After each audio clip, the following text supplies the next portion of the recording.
continuando con eso, hay un tema peliagudo que me gusta mucho y es...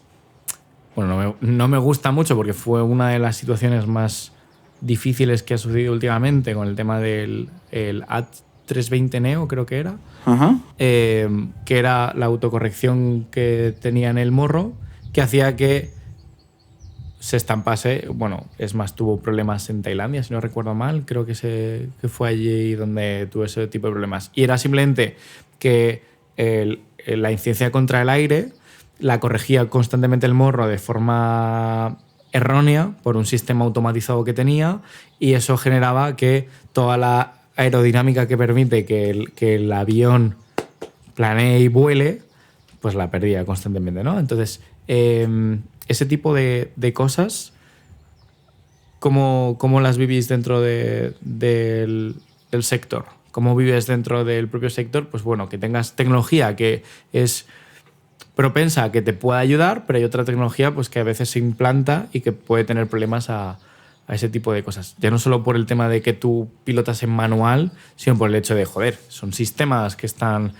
supuestamente trabajando para mí y ahora están trabajando en mi contra. Dentro del sector, ¿cómo se puede vivir eso? Puede pasar. El caso que tú mencionas es el del 737 MAX, que Eso fueron es. los que se estamparon. Se estamparon Cierto. dos, uno en Indonesia, en Lion Air, y otro en Etiopía, Ethiopian Eso Airlines. es el MAX, era. Sí. Y el MAX, yo era el que volaba en Ryanair. Y en el caso particular del MAX era un sistema que, efectivamente, con la incidencia del aire, que se llama ángulo de ataque, los motores en este avión eran un poco más grandes que la versión anterior.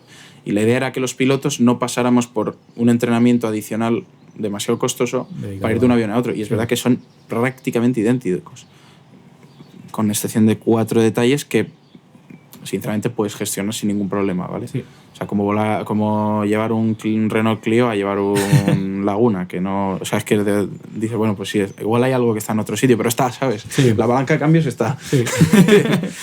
Entonces, en este caso, este avión llevaba un sistema que era muy parecido, y de hecho está añadido a un sistema que lleva la serie 737 prácticamente desde los años 70. Vale.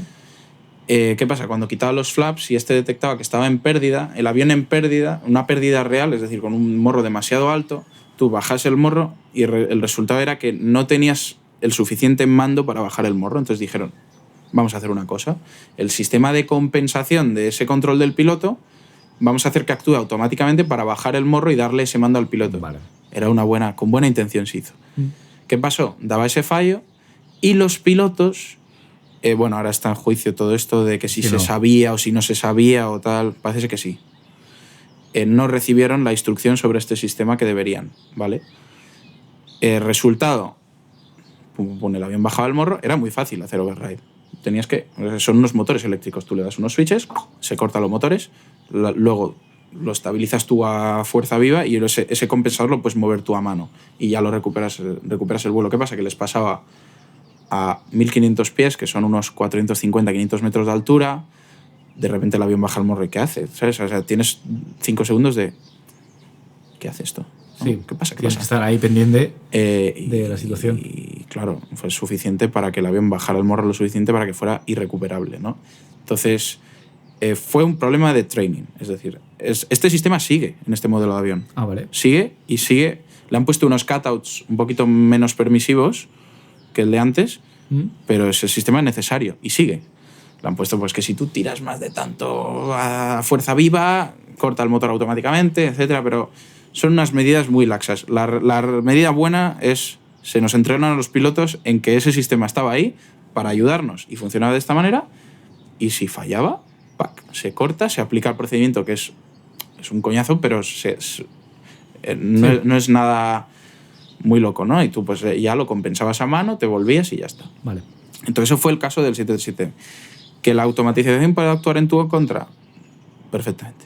O sea, los aviones tienen una lógica y si se da la casualidad de el caso en el que tú actúas en contra de esa lógica, o que la lógica falla porque todo viene de unos sensores. Sí, claro, es que es esa la situación, que decían en mitad de vuelo, nosotros o sea, el ángulo de ataque cambia radicalmente y era algo que era antinatural a la situación que estábamos viviendo, con lo cual teníamos que estar corrigiendo. Es más, habían mencionado un par de pilotos que ellos tuvieron que desactivar los sistemas y corregirlos y pelear bastante con el avión para poder enderezar este tipo de situaciones. Entonces, ahora sabiéndolo un poco mejor, que era cuestión de entrenamiento, pues es algo que cambia en cuanto a percepción.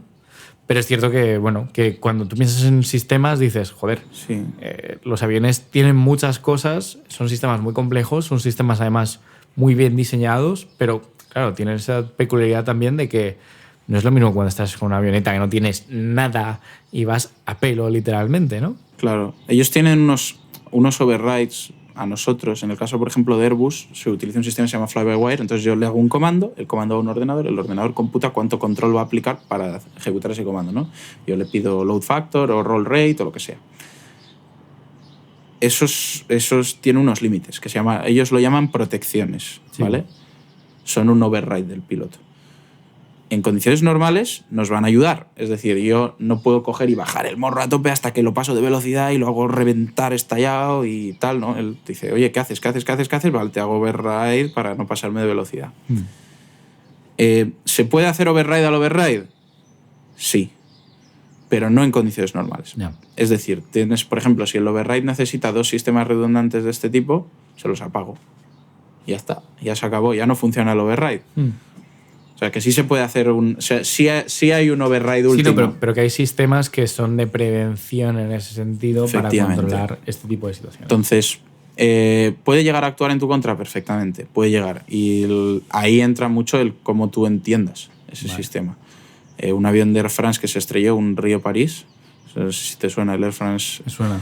Pues ellos básicamente les ocurrió que se les congelaron los sensores de velocidad, entonces les daba lo se llama un speed unreliable, es decir, les daba cada uno una cosa, ¿qué pasa aquí y tal?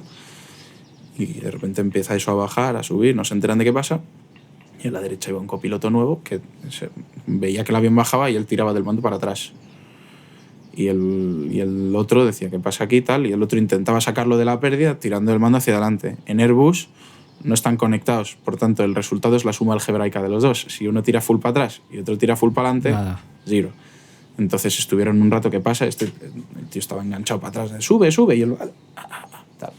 Y se entró en pérdida y se cayeron desde arriba, con algo que es una cosa que puede pasarle a cualquiera en cualquier momento, totalmente sencillo. ¿Qué pasa? Que obviamente ellos conocerían el avión, pero no había pasado en la situación de que uno se te quede enganchado atrás en contra del interés simplemente por no tal. ¿Le puedes hacer tu un override al de al lado? Sí, pero te tienes que dar cuenta. Ahora ya hay unos sistemas que mucho más ahora ese mismo sistema te canta, bueno, que en aquel entonces también te lo cantaba, pero no se dieron cuenta, ¿no? Que es dual input, que es me están llegando 2 comandos cuando normalmente me llega solo uno. ¿Qué pasa? Y tú puedes hacerle override al otro tío o el otro tío a ti, ¿no? Mismamente, si te desmayas sobre el mando, tienes que apagarle el mando a ese tío, porque si no te vas al hoyo. ¡Qué locura, ¿eh? O sea... Claro, o sea, eso es cuestión de entenderlo, pero sí, puede ir en tu contra perfectamente. No es lo habitual, ni lo que debe ser, pero todo esto es prueba y error. Al fin tú le pones una lógica que crees que es la mejor para el vuelo, etcétera, y un día puede ser que esa lógica para esa situación en particular... Claro, son casos, sí. O sea, y es algo que se estudia muchísimo.